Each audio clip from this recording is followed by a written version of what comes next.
Good morning, everyone, and thank you for joining me for CAPCOG's Criminal Justice Grant Workshop for Plan Year 2027. My name is Karina Trevino, and I serve as the Community Development Coordinator here at CAPCOG. Today's workshop is designed to walk you through the funding opportunities available through the Office of the Governor, the CAPCOG's local processes, and how to submit a competitive application. Let's first jump into our agenda. Here's a quick overview of what we'll be covering today. We'll start with funding opportunities and eligibility requirements, then walk through CAPCOG's policies and scoring process. We also will discuss the Criminal Justice Strategic Plan, review lessons learned from last year's funding cycle, and end with an application, tips, and resources. Now let's talk about the different funding opportunities. CAPCOG locally prioritizes 4 funding categories. These are the 4 fund sources that will be reviewed, scored, and prioritized by your Criminal Justice Advisory Committee. The first is the Criminal Justice Grant Program, which supports public safety efforts, crime reduction, and system improvements. A majority of these grants ask for equipment purchases or some training, all that involve law enforcement. The second is Juvenile Justice and Youth Diversion Grant Program. And previously this was called the Truancy Prevention Program, but this year the name has changed to Youth Diversion.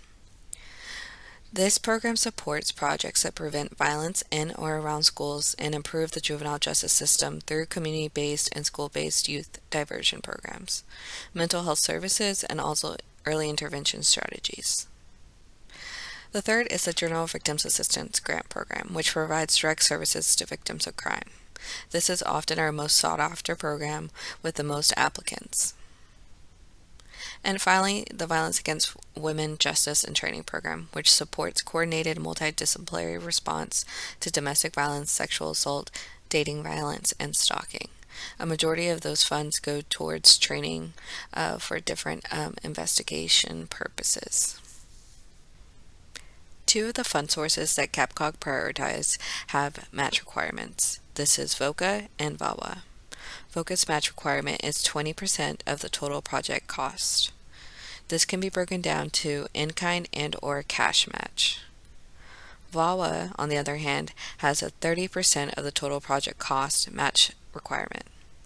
This can also be broken down to in-kind and or cash match as well. There is an exception when it comes to the VAWA funding category, meaning that victim service providers and Native American tribes are exempt from the match requirement. Please ensure your funding request reflects what your organization can realistically support, including required match contributions. All of this information and more can be found on the RFA.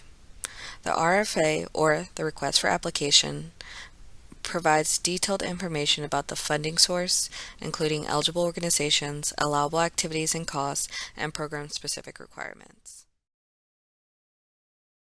RFAs can be found on the eGrants website.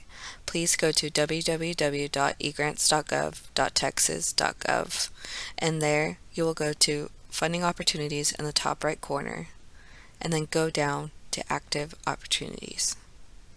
Click there and you'll see a whole list of different funding opportunities. Although CAPCOG only scores and prioritizes 4 of these opportunities, I do encourage you to constantly check this website for new funding opportunities that may be available to you and your organization.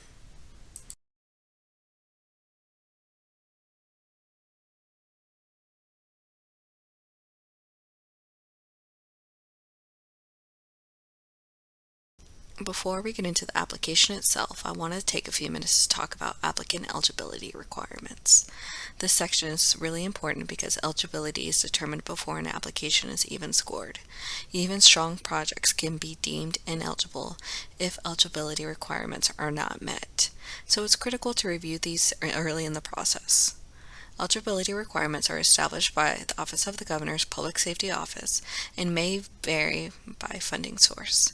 We strongly encourage applicants to carefully review the request for application for the program they are applying to. I first want to go over some grant workshop terminology for those that may not be familiar with it. First, OOG. This is the Office of the Governor. This is the granting agency that is allowing you to apply for a grant. PSO. This is the OOG's Public Safety Office. This is the department that is in charge with administrating all criminal justice grants. CAPCOG, Capital Area Council of Governments. That's where you are taking this training from right now. We are a regional organization that is in charge of 10 counties within the capital area region of Texas. CJAC, CAPCOG's Criminal Justice Advisory Committee, a committee of 18 members from different criminal justice disciplines all around this CAPCOG region. Now let's discuss who is eligible for a grant. The OOG criminal justice grants are open to a variety of applicants. The main ones include state agencies, public and private institutions of higher education, independent school districts, Native American tribes, council of governments, nonprofit corporations, including hospitals and faith-based organizations, and local units of government.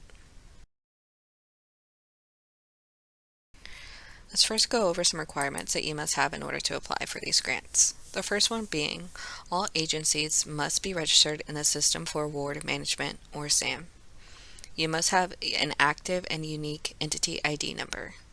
In order to get this, you must go to www.sam.gov.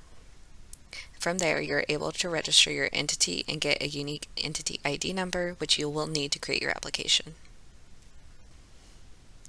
Entities receiving funds from the Public Safety Office must be located in a county with a 90% or higher for both adult and juvenile dispositions entered into the computerized criminal history database maintained by Texas DPS. This is something that CAPCOG often monitors, and all counties in the CAPCOG region are currently up to date with 90% of the dispositions. Some funding programs may have additional eligibility requirements which are outlined in the program-specific requirements section of the RFA. So it is very important that all applicants read the full RFA to see if they have any additional requirements. These next requirements are not just about having the correct documents, these are also time sensitive. For nonprofit organizations, local units of government, and other political subdivisions, a fully executed resolution from the governing body must be submitted with the application for it to be considered complete and eligible for funding. In addition, local units of government and institutions of higher education that operate a law enforcement agency are required to submit the CEO Law Enforcement Certification and Assurance Form, while nonprofit organizations must submit the CEO NGO Certification and Assurance Form. These forms must be fully executed and uploaded at the time the application is submitted. Because some of these documents, particularly resolutions, require advanced planning and governing body action, we strongly encourage applicants to plan ahead. All required attachments must be submitted by the application deadline of February 12th, 2026, and missing or late documents may result in the application being deemed ineligible regardless of the strength of the proposal. To accommodate for this new requirement, the PSO has implemented a new feature in eGrants that will require applicants to upload specific documents. This new feature is located in the Upload Files tab under a new section titled Upload Required Documents. Applicants must select the radio button for each identified required document and upload the document prior to certifying the application. Just as a final reminder, applications cannot be certified until all required documentation has been uploaded. I did want to highlight that the eGrants website actually has sample resolutions for you guys to utilize when creating your resolution. In order to access this, you will go to the eGrants website, egrants.gov.texas.gov, and then in the top right corner you will select Resources. From there, you will select Forms, and then scroll all the way down until you see Sample Resolutions Revised. From there, it should automatically download to your desktop and it open up in a Word document. You are able to access this Word document and manipulate as you would like and have it easily signed by your governing body. This resolution has been revised this year. In addition to designating the authorized official or the AO, the resolution must also designate a financial officer who is given the power to submit financial and/or programmatic reports or alter the grant on behalf of the applicant agency. I did want to highlight it is very important that you just put titles of those that will be taking on these roles versus putting a name, because if you put in a name and that person has to leave the organization for whatever reason, then you will have to create a new resolution. Now let's discuss the OOG's requirements for local units of government. Local units of government must comply with cybersecurity training requirements. A copy of your cybersecurity training certification must be uploaded to the eGrants application. Entities that have applied in the past, please note that government entities must annually certify their compliance. Applicants operating a law enforcement agency must be current on their uniform crime reporting data to the Texas Department of Public Safety. This is to be included in their annual Crime in Texas publication. To be eligible for funding, applicants must have submitted 12 months of accurate data for the most recent calendar year by DPS established deadlines. In accordance with the Texas Government Code, any facility or entity that collects evidence for sexual assault or other sex offenses or investigates or prosecutes such offenses must participate in the statewide sexual assault evidence tracking program administered by Texas Department of Public Safety. You may be asking yourself, where do I find all these forms that I need for my application? To locate these forms, you will go to the egrants.gov.texas.gov website, and then in the top right corner where it says Resources, click that button and then select Forms. From there, you should be able to locate all the forms you need to submit a successful application.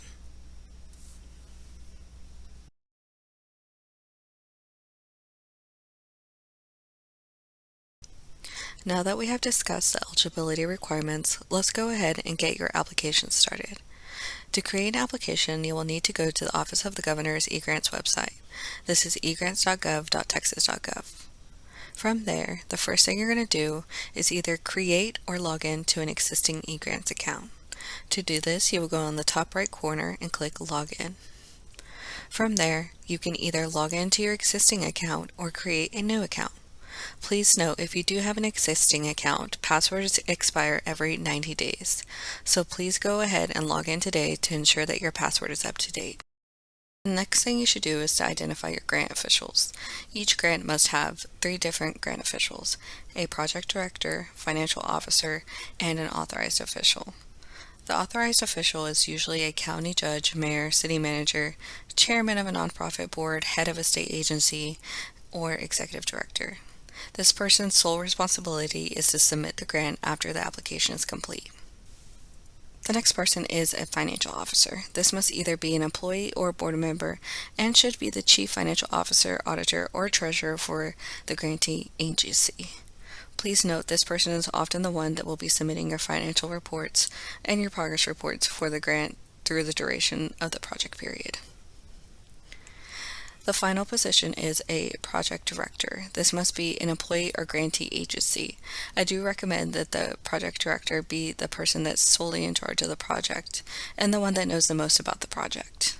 This will often be the first person that a grant manager will contact when it comes to any questions of the grant.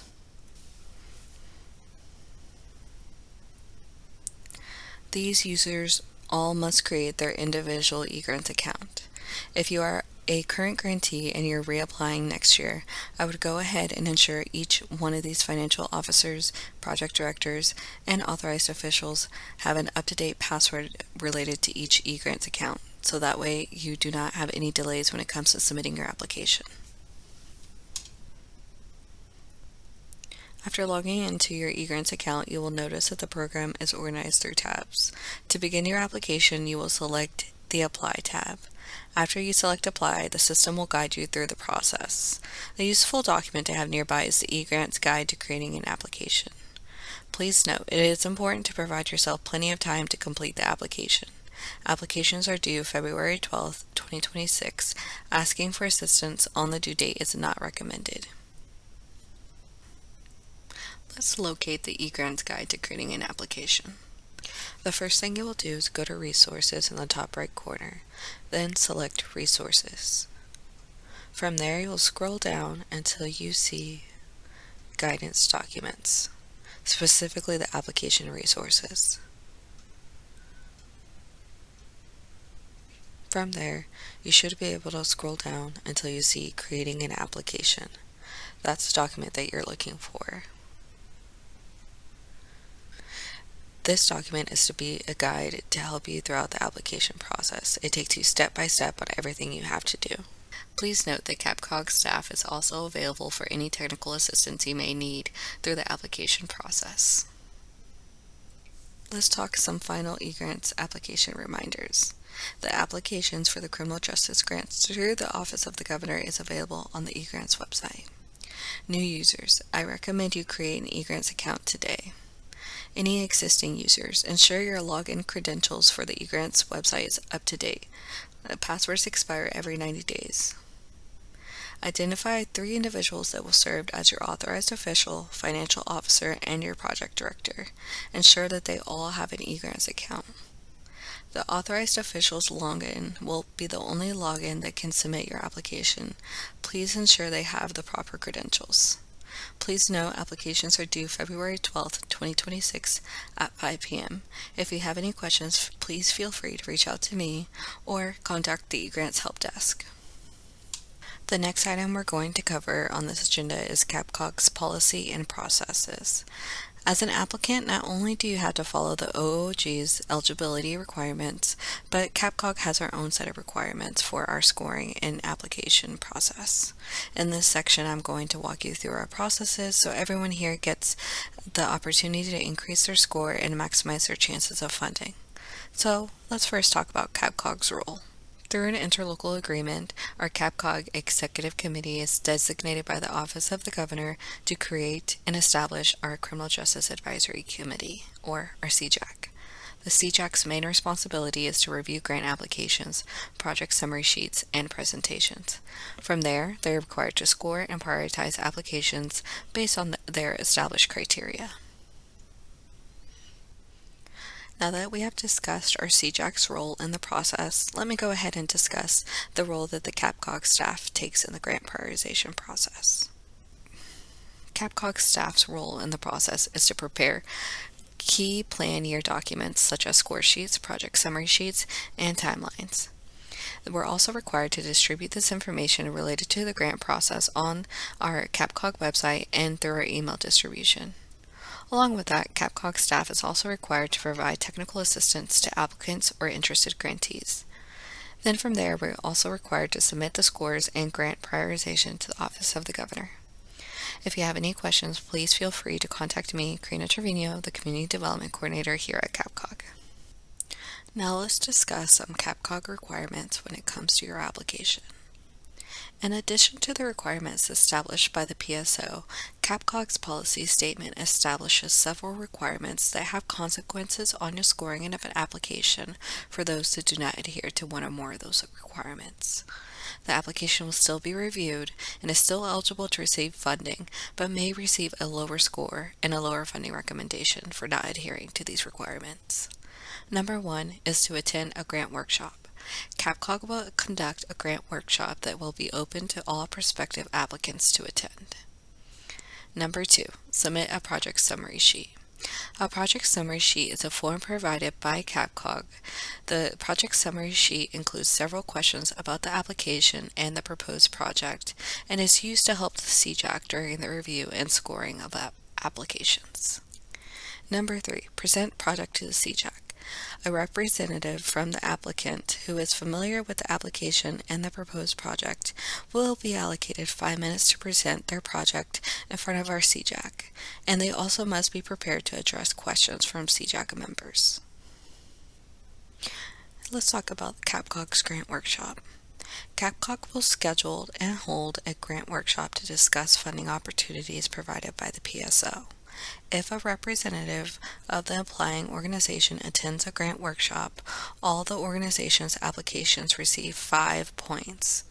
If an applying organization does not have a representative attend a grant workshop, all the organization's applications will receive 0 points.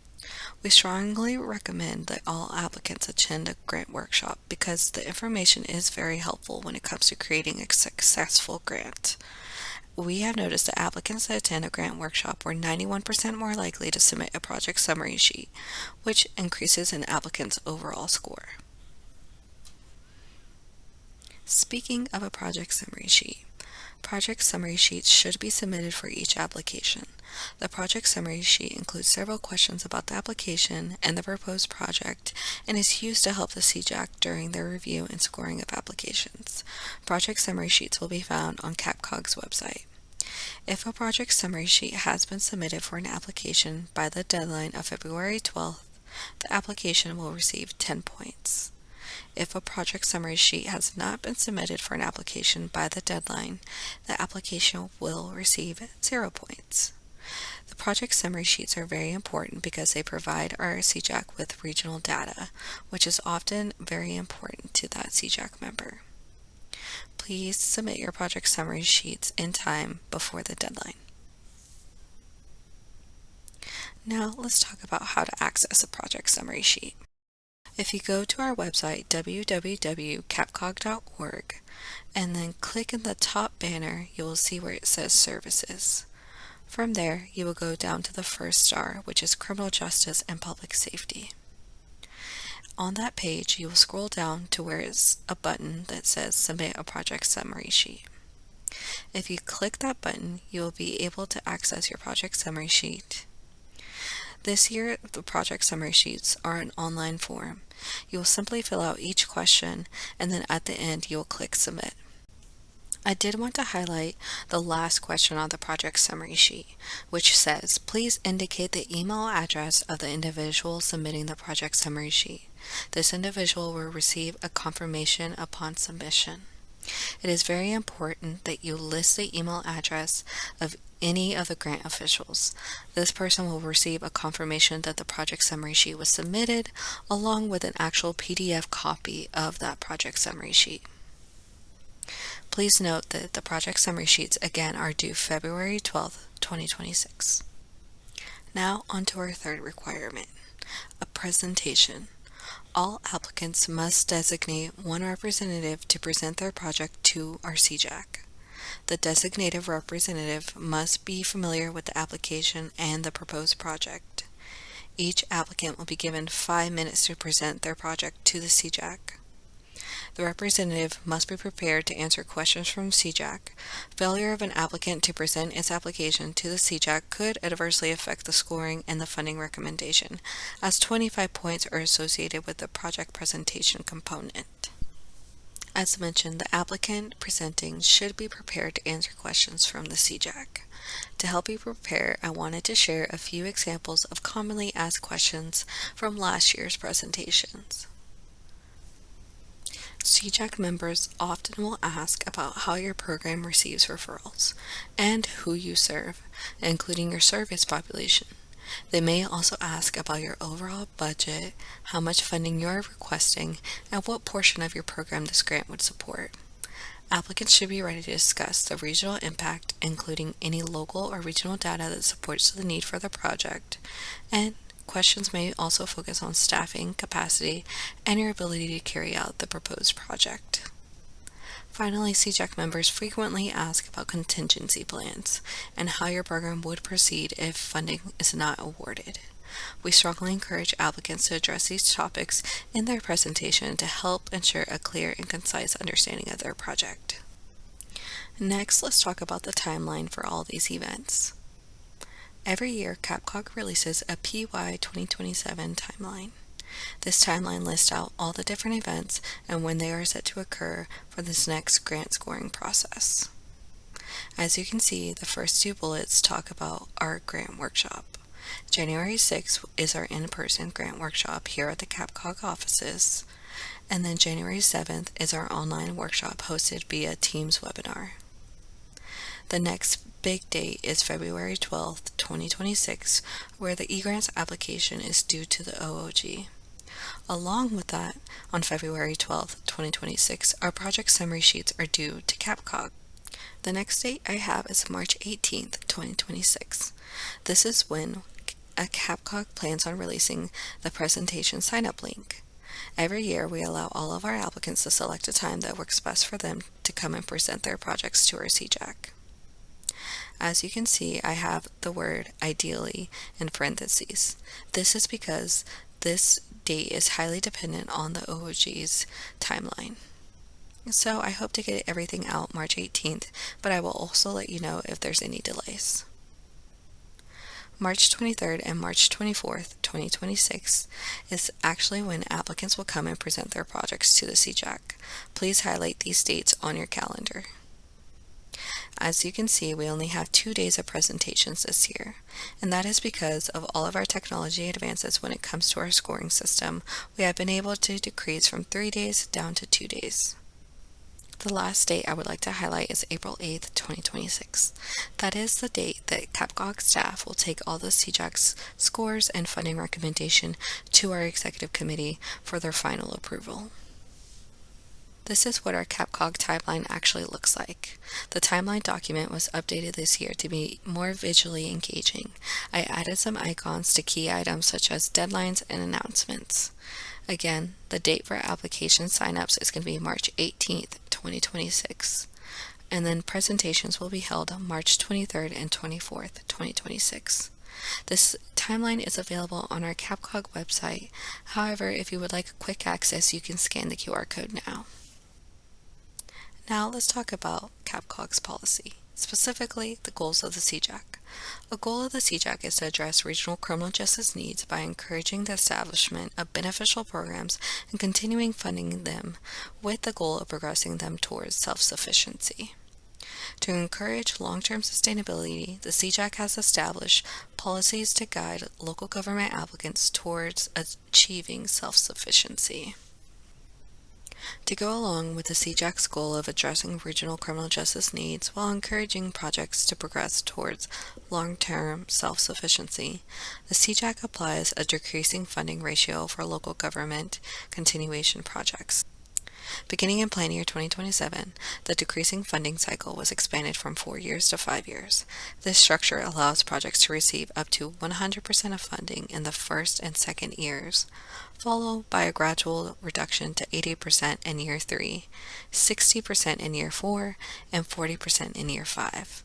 This approach is intended to provide strong early support while encouraging applicants to plan for sustainability beyond grant funding. The formal definition for new continuation and progress projects are outlined in the policy statement, but I have included them here as a quick reference to help applicants understand where their projects fall within the funding cycle. Let's take a deeper look at that chart because I do want to highlight some new additions for this year. For continuation projects, funding remains at 100% in both year 1 and year 2. There is no reduction in funding during the second year of the cycle. You will also notice the new 5th year, which represents the final year of continuation funding. After completing the 5th year, applicants are expected to either move on from the continuation cycle or submit a new project, depending on their program, needs, and scope. It's also important to note that any project that could be considered a continuation project is reviewed by our CJAC members. The CJAC evaluates each application to determine whether it meets the definition of a continuation project or it should be treated as a new project as part of the scoring and prioritization process. If you have any questions about the decreasing funding ratio, please do not hesitate to reach out to me and we can discuss your project in detail. Next, let's talk about the process of submitting applications, specifically talking about how many applications you can submit and how you should be ranking them. Each applicant may submit up to 3 applications per funding source. This helps ensure fairness and allows us to review projects in a manageable way. Next, applicants must rank their submissions by priority on their project summary sheet. You will need to clearly identify your primary application, which is your highest priority, your secondary application, which is your second priority, and your third application, which is your third priority. Ranking your project is important because it gives the CJAC a clear idea of which project means the most to you. Now, if you do not rank your projects, CAPCOG will step in and rank your project for you, which leaves the top decision of which project has the highest priority out of your hands. Now, with this being said, I do want to highlight that the CJAC will evaluate and score each application solely on its merit, focusing on the quality and alignment with funding priorities and the potential to create meaningful community impact. This ensures that every project is given equal consideration, encouraging applicants to present their strong ideas and innovations. However, your input does still matter. On the project summary sheet, we will ask you to explain why you ranked your application the way you did. This insight will give the scoring committee a better understanding of the strategic value you see in your projects. For more information, please visit CAPCOG's policy statement. Now, let's talk about what goes into scoring. An applicant score is composed of two parts, an objective score and a discretionary score. The objective score has two components, which are dependent on the applicant's performance during the application process or the submittable materials. 0 or 5 points is awarded for the grant application workshop attendance. CAPCOG will schedule and hold a grant application workshop to discuss the funding opportunities provided by the PSO. If a representative of the applying organization attends a grant application workshop, all of the organization's applications will receive 5 points. 0, 5, or 10 points is awarded to the submission of project summary sheets. Applicants are asked to complete and submit a project summary sheet. If a project summary sheet has been submitted for an application by the indicated deadline of February 12, 2026, the application will receive 10 points. If a project summary sheet is received after the indicated deadline and no later than 5 days before the first day of the presentation meeting, the applicant will receive 5 points. If a project summary sheet has not been submitted for the application, the applicant will receive 0 points. Please note, applicants that receive a total and final score less than 70 points will receive a funding recommendation of $0. This slide explains the discretionary score, which is made up of several components and is scored independently by each CJAC member. The discretionary score reflects how well an application aligns with regional needs and priorities, the quality and the clarity of the written application, along with the effectiveness of the project presentation. Each of these components is scored at the discretion of the individual CJAC member. Applicants may receive up to 5 points for addressing regional needs and up to 5 points for aligning with regional priorities. These scores are based on how well the proposed project responds to needs and priorities identified for the region. The written application makes up the largest portion of the discretionary score, with up to 50 points available. The score is based on the completeness, clarity, and strength of the information provided in the application. Finally, applicants may receive up to 25 points for the project presentation. This includes how clearly the project is presented and the applicant's ability to answer questions from the CJAC. Together, these components make up a discretionary score and highlight the importance of submitting a strong written application and being prepared for the presentation. This slide shows an example of what the score sheet looks like in PDF form. These score sheets are provided for transparency so applicants can see exactly how projects are being evaluated. Once applications are submitted, these score sheets are then converted into an online scoring system. For the CJAC, each CJAC member reviews and scores applications electronically, allowing all applications to be scored consistently and efficiently. All of the score sheets are available on our CAPCOG website. Again, you'll go to www.capcog.org and then go to Services and then go to Criminal Justice and Public Safety, and there you will find copies of score sheets, copies of RFAs, and everything else you may need.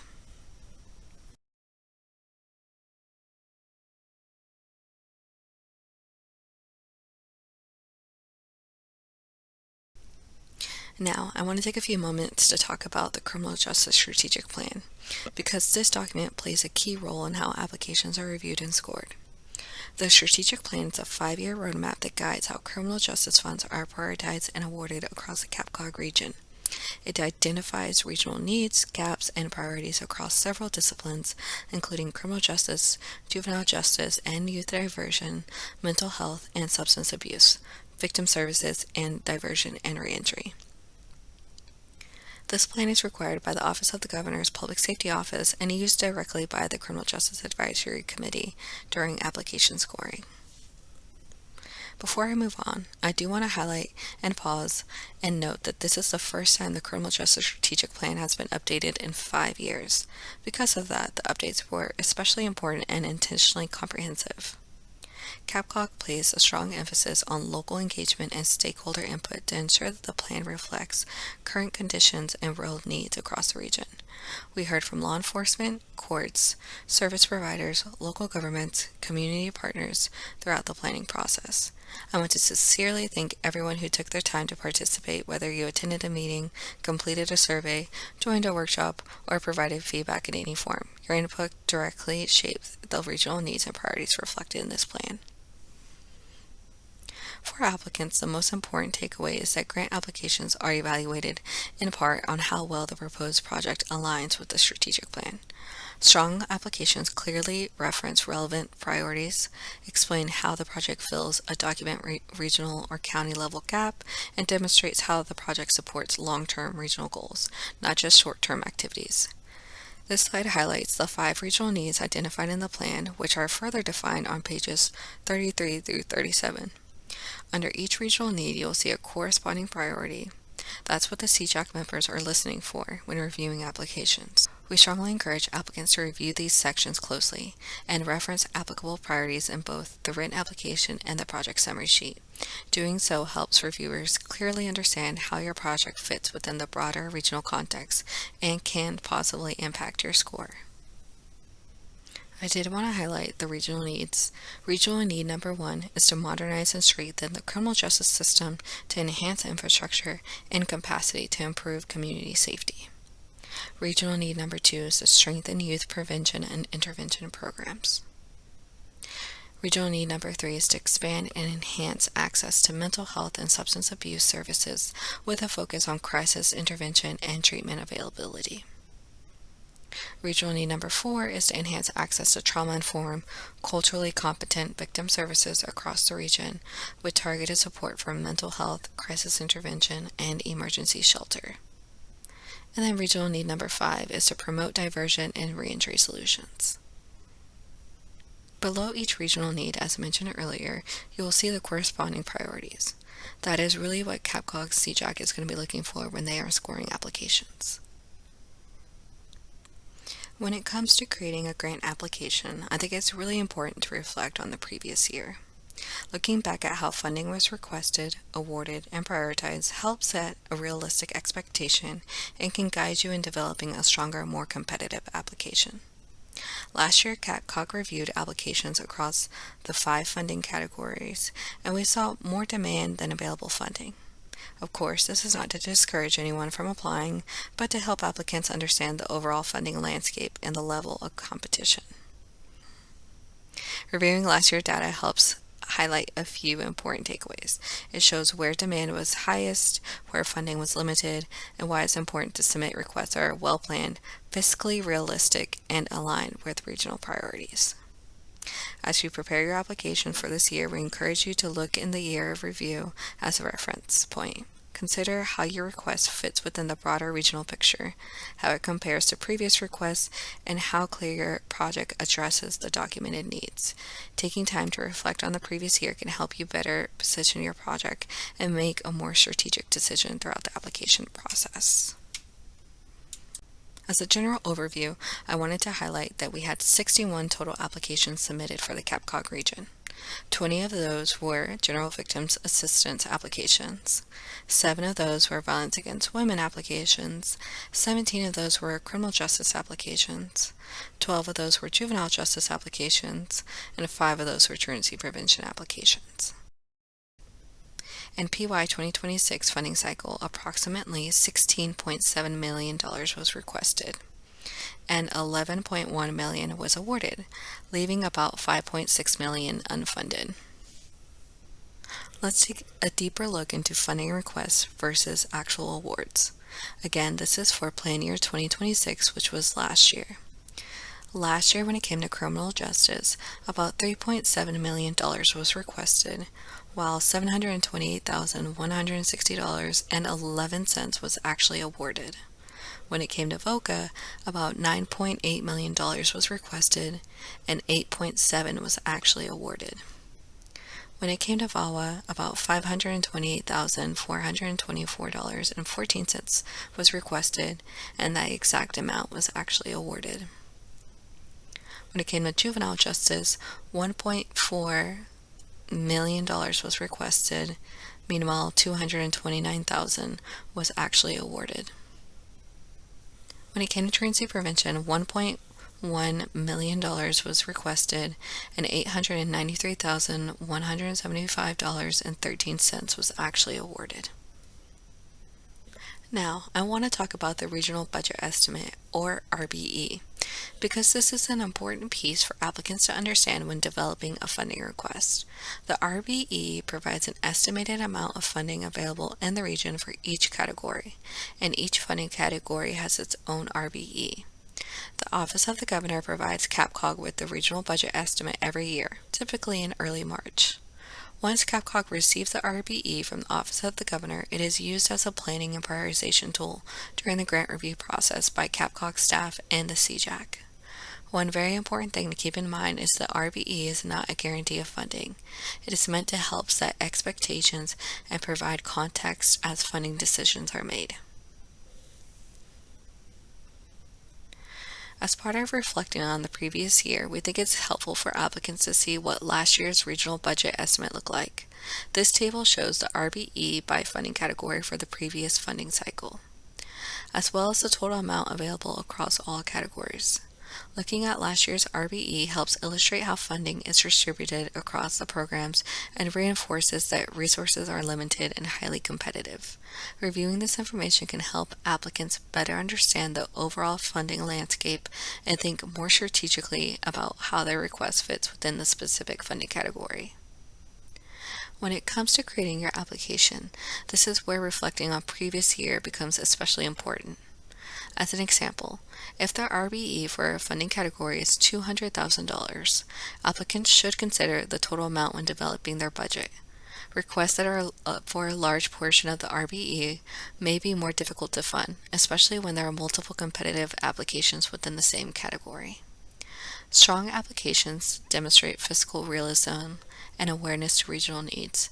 In some cases, scaling or phasing a project can help better align with the request with available funding. The key takeaway here is the right size request helps support balanced, competitive, and equitable funding decisions across the region. Keeping the RBE in mind can strengthen your application and improve how your request is evaluated during the review process. We are now in the final portion of the grant workshop. I did want to give you guys some grant application tips and resources for you to utilize and create successful projects. The first application resources I want to highlight to you is actually from the eGrants website. eGrants has a list of resources and guides at your disposal. The first one is Guide to Grants. Guide to Grants is a guide for grant management. It is especially useful once you actually get your grant, so that way you know how to manage it properly.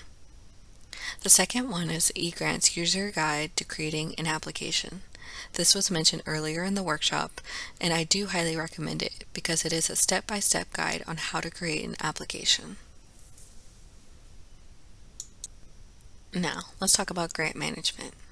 I do want to highlight these grants are a cost reimbursement grant, meaning if your project is funded, your agency will spend the money first and then request reimbursement from the PSO after. Please note all expenses must be approved by the OG prior to purchase to ensure items are eligible. Financial and progress reporting is required throughout the grant period. I did want to give you guys some tips from the CJAC. The CJAC is a scoring committee that is going to be scoring your grant, and every year they ask applicants to align your budget with your application story. What this means is you should be answering the questions of who, what, when, where, and why, and how. For example, when it comes to an equipment grant, who will use this equipment? What specific equipment are you purchasing, and what features or component does it include? When will the equipment be deployed or put to use? Where will the equipment be utilized? A specific location, a vehicle, an office, in Burnett County, Blanco County? Where? Why is this equipment necessary? How will it solve a problem or improve operations? And how will this equipment benefit your community or organization? Additionally, the CJAC always asks for a cost breakdown when it comes to your budgets. This is very important, and I do have an example here. For example, the city of CAPCOG is requesting 5 laptops at $2,000 per unit totaling $10,000. Each laptop will include a docking station with an antenna and a power adapter. These laptops will be installed in patrol vehicles to support on-duty officers. With this purchase, the city can activate 10 currently unused patrol vehicles, enhancing public safety and response capabilities. That's a good cost breakdown of how much each laptop costs, what each laptop entails. It tells me who's using it, it tells me where is it located, and also tells me why it's needed. One of the biggest pieces of feedback we consistently hear from the CJAC is the importance of a strong problem statement. A problem statement should clearly explain what the issue is, why it matters, and what happens if it's not addressed. Vague statements make it harder for reviewers to understand the true need behind a request. The bad example on the slide is something we see fairly often. The city needs 2 fire trucks because ours are old. While that may be true, it doesn't explain why the trucks are needed or what impact not having them has on the community. The good example shows what CJAC members are really looking for. It explains the need in details, ties it to a specific population, and clearly states the outcome. In this case, adding 2 trucks would reduce response times by 20% for a population of 3,000 residents. That gives reviewers context and helps them understand the real impact of the requests. Strong problem statements are specific, data-driven, and outcome-focused. They help CJAC members quickly understand the need, justify the investment, and see how the project addresses a real and measurable issue. Taking the time to clearly explain the problem can make a significant difference in how the application is evaluated. One of the most consistent pieces of feedback we also hear from the CJAC is the importance of localized data. CJAC members want to understand what is happening in your community, not just statewide or nationally. Strong applications pull information from your own organization, like annual reports, strategic plans, or other planning documents, and pair that with external sources such as census data or peer-reviewed research. We also strongly encourage applicants to review and reference CAPCOG's Criminal Justice Strategic Plan, especially when discussing need. Using localized statistics helps ground your application into real conditions, strengthening your problem statement, and it makes it much easier for reviewers to see the relevance and the impact of your project. Our Criminal Justice Strategic Plan is located on our website. Again, you'll go to www.capcog.org. Once you're on the home page, you will click the top banner and select Services.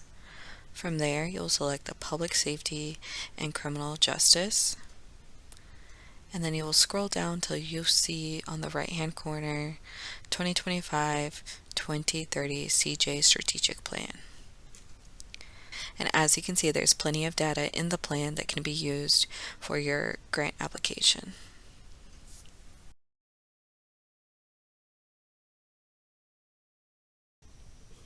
The next tip is specific to the presentation portion of the process. The person who presents to the CJAC should be closely connected to the project and able to confidently answer questions about all aspects of it. CJAC members will ask questions about your budget, service population, staffing, data, and what happens if the funding is not awarded. Sending someone who is familiar with the application and the day-to-day operations of the project makes a big difference. A knowledgeable presenter helps reinforce the credibility of the application and gives the CJAC members confidence that the project is well planned and feasible. The last tip from the CJAC is it's important to remember these grants are a competitive process. Each year, CAPCOG receives far more requests than available funding. If your application is not successful, we encourage you not to be discouraged. Many strong projects are not funded simply due to limited resources. If feedback is provided, take the time to review it and use it to strengthen future applications. Revising your proposal, refining your budget, or clarifying your project narrative can make a meaningful difference in future funding cycles. The CJAC truly values thoughtful, well-prepared applications, and persistency goes a long way in this process. As we wrap up, I want to encourage everyone to stay connected with CAPCOG throughout the grant cycle. We will use our email distribution list to share important information, including criminal justice grant opportunities, key deadlines, workshop announcements, and program updates. If you're not already signed up, you can scan the QR code on the screen to subscribe. If questions come up after today's workshop, please do not hesitate to reach out. My contact information is listed here, and I'm always happy to provide guidance or point you in the right direction. Thank you for taking the time to attend today and for the work you do in your communities. With that, we'll go ahead and open up for questions.